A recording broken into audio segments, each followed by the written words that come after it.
নমস্কার বন্ধুরা, আমি আবারও চলে এসেছি আপনাদেরকে গল্পের জগতে নিয়ে যাব বলে। এই পর্বে আমরা জানতে পারব রাজকুমারী পদ্মাবতীর পাঠানো মিষ্টিতে যে বিষ রয়েছে তা কিভাবে প্রমাণিত হয়। রাজকুমার বজ্রমুকুট এবং মন্ত্রীপুত্রের কাছে সবটা কিভাবে পরিষ্কার হয়ে যায়। তো চলুন জেনে নেওয়া যাক পরবর্তী ঘটনা। এই বলে রাজপুত্র বুড়িমার পোষা বিড়ালকে একটা মিষ্টি খেতে দিল। মিষ্টি খাবার খেয়ে সঙ্গে সঙ্গে বেড়ালটির মৃত্যু হলো। এই দেখে রাজপুত্র রাজকুমারীর ওপর অগ্নিশর্মা হয়ে উঠলেন। তিনি বললেন, এত বড় বিশ্বাসঘাতকতা! ওই রাজকুমারীর সঙ্গে আমি কোনো সম্পর্ক রাখব না। মন্ত্রীপুত্র বললেন, এ কাজ করো না বন্ধু, যতই হোক সে তোমার স্ত্রী। তুমি বাড়ি গিয়ে রাজকুমারীকে বলবে যে তার পাঠানো মিষ্টি খেয়ে আমি ঘুমিয়ে পড়েছি। এরপর রাজকুমারী ঘুমিয়ে পড়লে তুমি তার গা থেকে সব গয়না খুলে নেবে। ওই সব গহনা তুমি একটা পুটুলিতে রাখবে। রাজকন্যার বাঁ পায়ে একটা ত্রিশূলের চিহ্ন এঁকে তুমি চলে আসবে। রাজকন্যাকে আমাদের রাজধানীতে নিয়ে যেতে হবে। রাজকুমার মন্ত্রীপুত্রের কথা মতো সব কিছু করে বুড়িমার বাড়ি ফিরে এলেন। মন্ত্রীপুত্র সন্ন্যাসী সেজে শ্মশানে গেলেন। রাজপুত্রকে শিষ্য সাজিয়ে মন্ত্রীপুত্র বলল, বন্ধু, রাজকুমারীর গহনাগুলো নিয়ে যাও। এই গহনাগুলো রাজবাড়ির কোনো স্বর্ণকারের কাছে বিক্রি করো।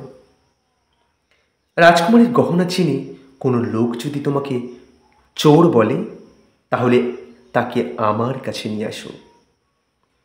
রাজকুমার মন্ত্রীপুত্রের কথা মতো সেই গহনাগুলো নিয়ে স্বর্ণকারের কাছে গেল। এই স্বর্ণকারই রাজকুমারীর সমস্ত গহনা তৈরি করেছিলেন। গহনাগুলো দেখে স্বর্ণকার চিনতে পারল। স্বর্ণকার রাজকুমারকে বলল, এসব গহনা তুমি কোথায় পেলে? কেন তুমি রাজকুমারীর গহনা চুরি করেছ? রাজকুমার বলল, আমি কিছু জানি না। স্বর্ণকার চিৎকার করতে লাগলো। এইভাবে চিৎকার করতে করতে লোকজন জমা হলো। স্বর্ণকার ভাবল রাজকুমার চোর। নগররক্ষক এসে রাজকুমারকে বন্দি করল। রাজকুমার নগররক্ষককে বলল, আমি কিছুই জানি না। আমার গুরুদেব শ্মশানে বসে ধ্যান করছেন, সব কথা তিনি জানেন। নগররক্ষক ছদ্মবেশী সন্ন্যাসী ও তার শিষ্য অর্থাৎ মন্ত্রীপুত্র ও রাজপুত্রকে বন্দি করে রাজার কাছে আনল। রাজা ছদ্মবেশী সন্ন্যাসীকে বললেন, এসব গহনা তোমার কাছে এলো কি করে? সন্ন্যাসীরূপী মন্ত্রীপুত্র বললেন, আমি শ্মশানে বসে ডাকিনী মন্ত্র সিদ্ধ করছিলাম। এই সময় এক ডাকিনী এই মন্ত্রের প্রভাবে আমার কাছে এসে এই গহনার পুটুলি ফেলে গেছে। আমি প্রমাণস্বরূপ তার বাঁ পায়ে ত্রিশূলের চিহ্ন এঁকে দিয়েছি। রাজামশাই সেই মুহূর্তেই রাজকন্যা পদ্মাবতীর কাছে গেলেন।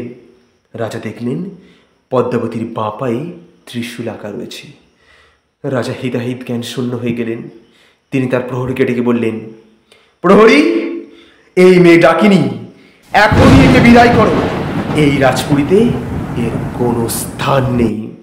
এই মেয়ে থাকা মানে রাজবাড়ির অমঙ্গল। রাজা আদেশ দিলেন, এই মেয়েকে নির্বাসনে দিয়ে দাও। রাজার আদেশ মতো পদ্মাবতীকে বনে রেখে আসা হলো। পদ্মাবতী তার এই শোচনীয় পরিণতি দেখে গাছের তলায় হাত পা ছড়িয়ে কাঁদতে লাগলেন। এই সময় রাজপুত্র এসে তাকে অনেক কিছু বলে বুঝিয়ে পালকিতে করে রাজ্যে নিয়ে গেলেন। বহুদিন পর সন্তানকে দেখে রাজা ও রানী খুবই খুশি হলেন। সাদরে রাজা ও রানী পুত্রবধূকে বরণ করলেন। রাজ্যবাসীর জন্য প্রীতিভোজের আয়োজন করা হলো। এই গল্প শেষ করে বেতাল বলল, মহারাজ, পদ্মাবতী, রাজা দন্তকাঠ ও মন্ত্রীপুত্রের মধ্যে সবচেয়ে বেশি অপরাধী কে? রাজা বিক্রমাদিত্য বললেন, অবশ্যই রাজা দন্তকাঠ। পদ্মাবতী মন্ত্রীপুত্রকে শত্রু ভেবে তাকে মেরে ফেলতে চেয়েছিলেন। মন্ত্রীপুত্র পদ্মাবতীর নিষ্ঠুর ব্যবহারে রেগে গিয়ে প্রতিশোধ নিতে চেয়েছিলেন।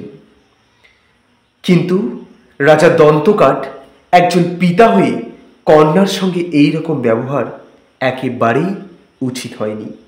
কোনো কিছু না বুঝে রাজা দন্তকাঠ তার কন্যাকে যে নির্বাসন দিয়েছেন তা একেবারেই ক্ষমার অযোগ্য। বেতাল বিক্রমাদিত্যর উত্তর শুনে হেসে উঠলেন এবং আবার শ্মশানে গিয়ে আগের মতো ঝুলে পড়ল। বিক্রমাদিত্য বেতালের পিছু পিছু ছুটে ছুটে তাকে গাছ থেকে আবার নামিয়ে এনে কাঁধে করে নিয়ে চলতে থাকলো বেতালের গল্প।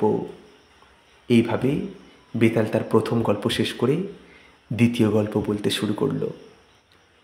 বেতালের বলা রাজা বিক্রমাদিত্যকে দ্বিতীয় গল্পটি জানতে হলে চোখ রাখতে হবে পরের এপিসোডে। তো আজকের মতো এখানেই, নমস্কার।